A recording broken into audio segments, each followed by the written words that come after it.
Vous êtes là, enfin! Oh, père!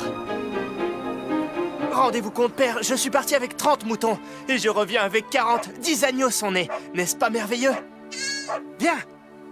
Viens par ici. Regardez.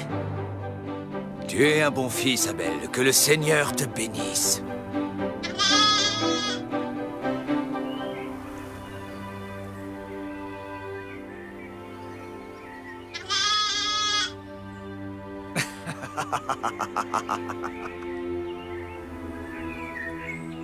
Allez, va retrouver ta mère.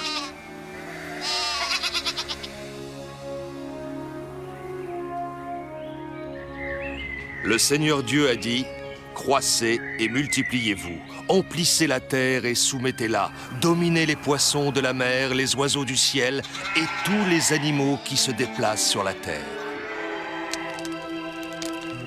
Quant à toi, femme, je multiplierai les peines de tes grossesses, et tu enfanteras dans la douleur. Et toi, l'homme, tu gagneras ton pain à la sueur de ton front, jusqu'à ce que tu retournes au sol dont tu fus tiré. Car tu es poussière et tu retourneras à la poussière. » Et Adam obéit. Il s'unit à Ève, sa femme, et il affronta avec elle les difficultés de la vie.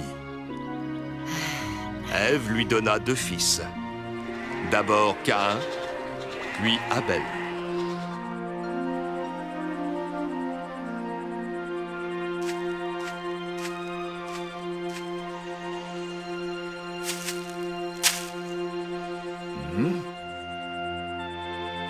Caïn était un paysan qui cultivait la terre. Abel était un berger. Mère, vous êtes fatiguée. Laissez-nous faire la cuisine. Merci, mes filles, vous êtes si attentionnées.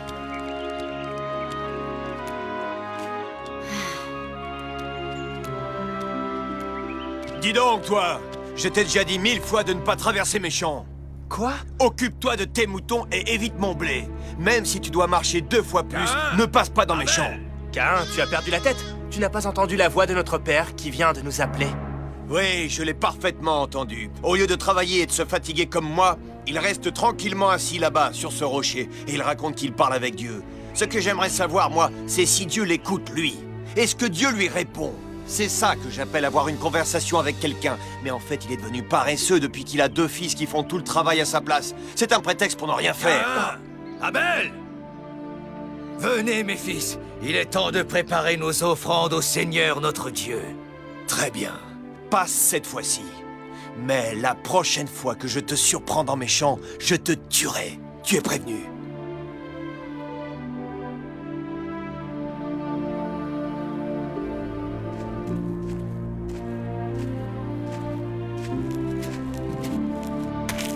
Tenez, père. Voici mon offrande au Seigneur. Si tu es véritablement heureux d'offrir les fruits de la terre au Seigneur notre Dieu, alors je suis certain qu'ils trouveront grâce à ses yeux. Mais les offres-tu avec joie et gratitude dans ton cœur, Caïn?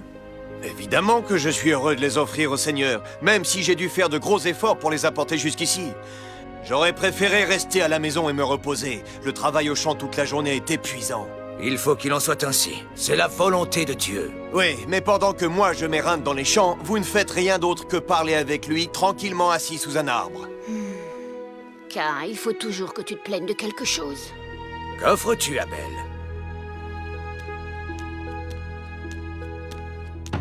Le premier-né de mes agneaux. Que le Seigneur l'agrée. Il acceptera ton offrande si elle est faite avec joie et gratitude. Le Seigneur peut lire dans mon cœur, Père. Il sait qu'il déborde de joie et de gratitude envers lui. Béni soit le Seigneur Tout-Puissant. Béni soit le Seigneur sur la terre comme au ciel. Partout et toujours. Que son nom soit béni. Qu'il soit béni. Ô Seigneur, nous te supplions d'accepter nos offrandes, les fruits de notre labeur que nous t'offrons avec gratitude pour tout ton amour. Où est Caïn? Encore au travail. Cela plaira au Seigneur.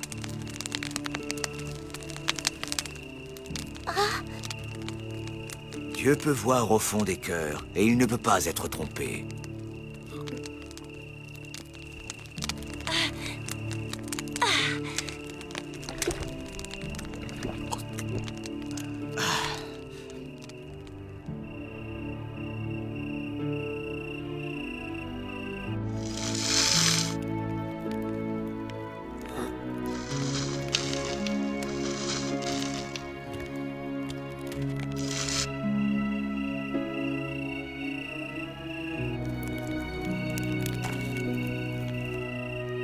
Caïn, mon fils, es-tu là?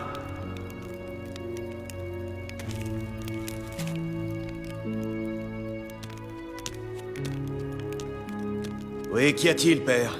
Je vois que tu accumules les richesses, mon fils. Vous savez que tout ce que je possède vous appartient, père. Je vous l'ai répété maintes et maintes fois.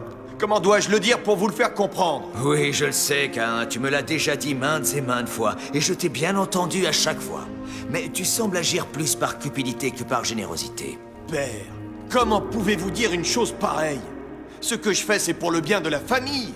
Oh, certainement, mais chaque fois que la famille a besoin de la moindre de ces choses, tu te plains amèrement et tu grinces des dents avant de consentir à la donner. Mais père, vous savez que tous dans la famille sont négligents, ils dilapident nos richesses constamment. C'est pour cette raison qu'ils me demandent sans cesse de nouvelles provisions. Mon fils, tu sembles malheureux même au moment où tu fais tes offrandes au Seigneur notre Dieu. Mais père, aujourd'hui encore, j'ai apporté une magnifique corbeille de fruits. Oui, mais le don ne t'a apporté aucune joie, Caïn. Le Seigneur peut lire l'insatisfaction qui habite ton cœur. Vous en êtes bien sûr? Et comment le savez-vous? C'est lui qui vous l'a dit? Et qu'est-ce qu'il vous a raconté sur Abel? Il doit être très content d'Abel. Père, c'est moi qui trime du matin au soir dans les champs, qu'il pleuve ou qu'il vente, et c'est moi qui nourris cette famille par mon labeur.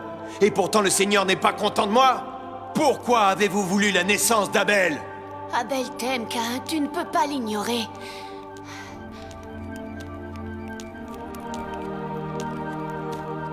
Il loue sans cesse ton travail dans les champs. Il a pour toi une admiration sans borne. Rappelle-toi que tu es son grand frère, tu es l'aîné de la famille.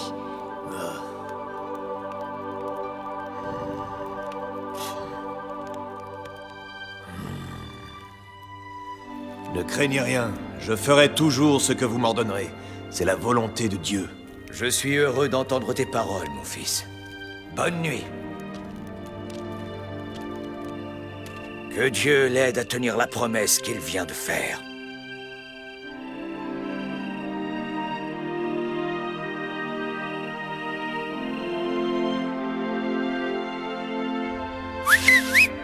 Venez, venez! Venez les moutons! Allez, nous allons sur le pré en haut de la colline. Rassemble le troupeau. Allez! Allez! On avance, allons-y! C'est bien.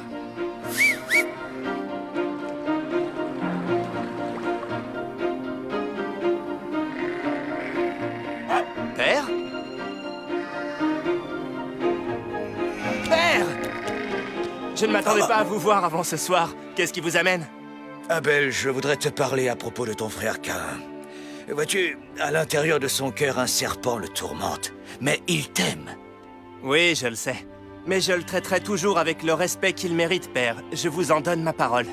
Tu es un bon fils, Abel. Puisse Dieu répandre ses bienfaits sur toi. Va. À ce soir, père. Au revoir.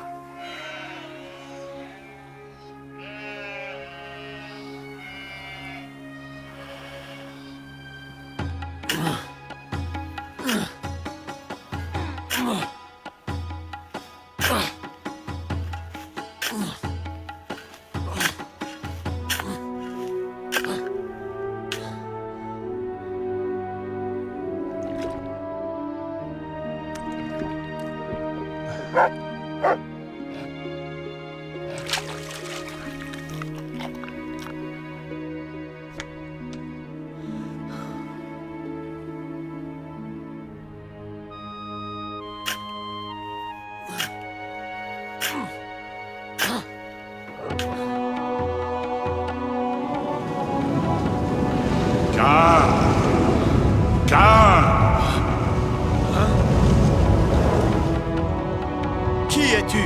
Où es-tu? Tu sais qui je suis, Caïn, et je suis partout. Oui, tu es le Seigneur. Tu as parlé avec Abel. Pourquoi me le demandes-tu? Qu'est-ce qui t'inquiète? Je n'ai nul besoin de parler avec lui, c'est avec toi que je veux parler. Tu es celui dont la conduite m'inquiète. Alors parle, Seigneur. Pourquoi ton visage est-il toujours triste? Je ne sais pas. Oh oui, tu le sais. Change ta conduite et recommence à sourire. Le mal t'attend en embuscade. Tu dois le combattre et le vaincre. Je le ferai, Seigneur. Oui, Seigneur, j'essaierai de le faire. Si j'en suis capable. En serais-je capable, Seigneur? Toi qui sais tout, tu peux me le dire, Seigneur. Réponds-moi, je t'en supplie. Réponds-moi.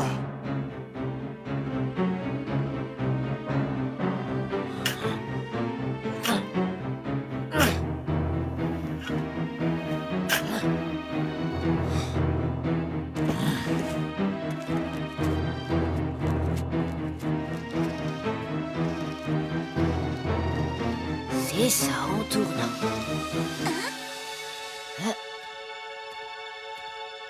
Que fait Cain ici?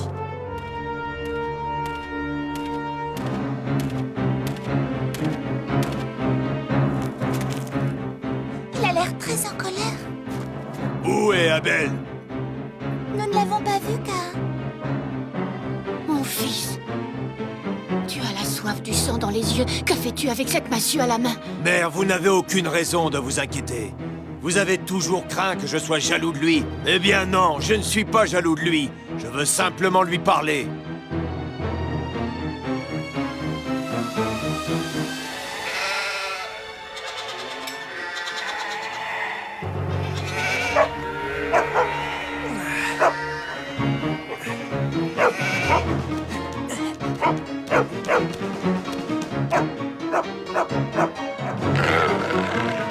Laisse-la tranquille! Qu'est-ce qui s'est passé?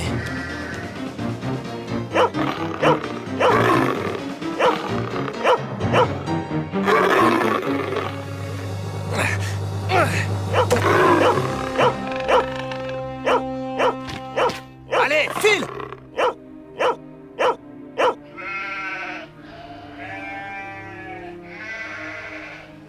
Qu'est-ce qui t'inquiète, ma chère femme? Nous avons 10 agneaux et les récoltes seront bonnes cette année.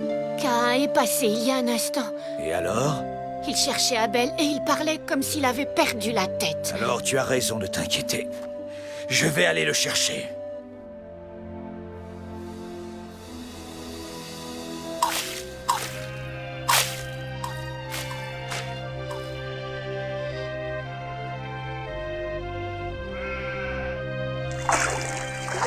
Il faut que je te parle, mon frère. Cain, tu ne vois pas qu'il est occupé à la traite? Vous deux, les filles, vous pouvez terminer ça sans lui. Et quand vous aurez fini, rapportez le lait à votre mère. Elle a déjà allumé le feu sous la marmite. Oui, finissez les filles. Pendant ce temps, je vais voir comment je peux aider mon frère.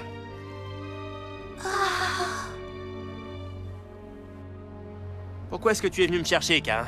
Parce que j'ai entendu un agneau bêler au milieu de mon champ de blé. C'est sans doute un des tiens.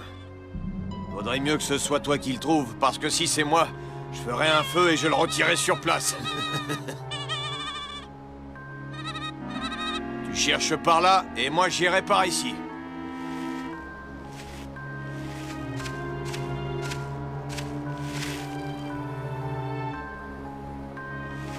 Où es-tu? Où es-tu? Ah, te voilà enfin, mon petit agneau. Je vais te sortir de là tout de suite, espèce de garnement. Je me demande qui t'a attaché là. Qui a bien pu faire ça? C'est moi, mon très cher frère. Ah! Ah!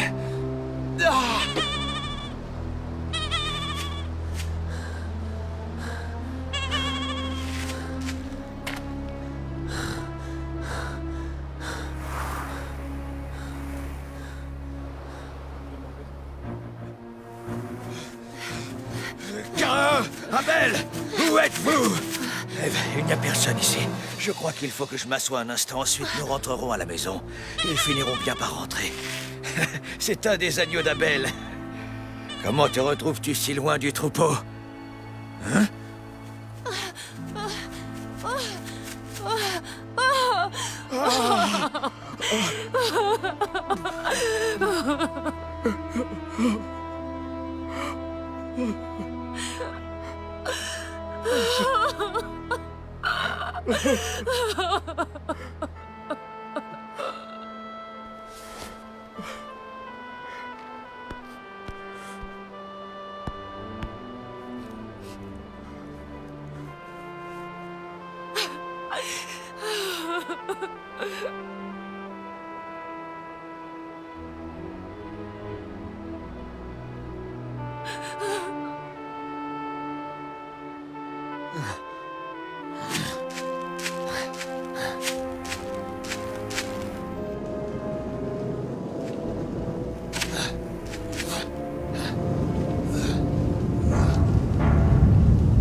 Tu reconnais ma voix?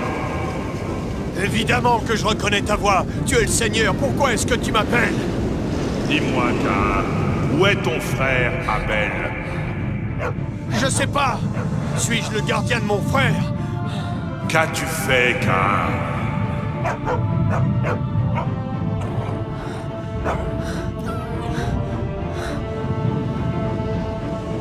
Tu ne peux pas fuir, Caïn. Écoute le sang de ton frère crier vers moi depuis le sol. Je l'entends. Sois maudit, Caïn. Fuis le sol qui, par ta main, a bu le sang de ton frère. Tu es maudit par le sang de ton frère. Si tu cultives la terre, elle ne te donnera plus ses fruits. Et toi, tu seras pour toujours un fugitif parcourant la terre. Oui, Seigneur, j'ai tué mon frère.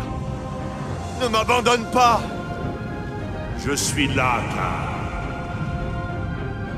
Je suis trop coupable pour espérer ton pardon. Tu me bannis aujourd'hui de mes terres fertiles, et je devrais me cacher loin de toi. Je suis terrifié, ô Seigneur. Je vais devenir un fugitif errant sur la terre, maudit et méprisé, et le premier venu me tuera.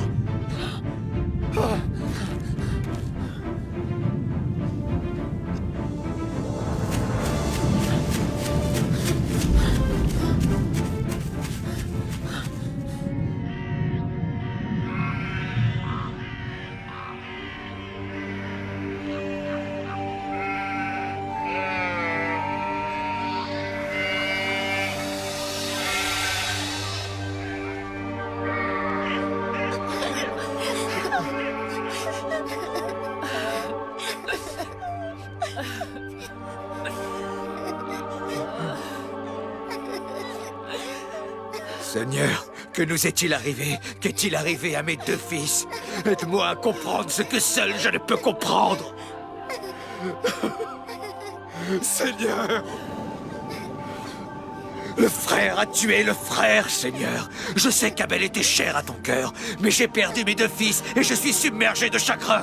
Et maintenant, le sang d'Abel doit être lavé par le sang de Caïn. Celui qui le rencontrera devra le tuer pour que justice soit faite. Non, Adam, telle n'est pas ma volonté. Mais alors il devra vivre avec ce péché pour le restant de ses jours. Seigneur Dieu, c'est une peine plus terrible que la mort. Il ne trouvera jamais la paix. Quiconque tuera Caïn, ma vengeance le poursuivra 7 fois. Ton fils parcourra la terre, solitaire et misérable, jusqu'à la fin de ses jours. J'ai marqué son front d'un signe, afin que ceux qui le voient sachent qu'ils ne doivent pas le frapper.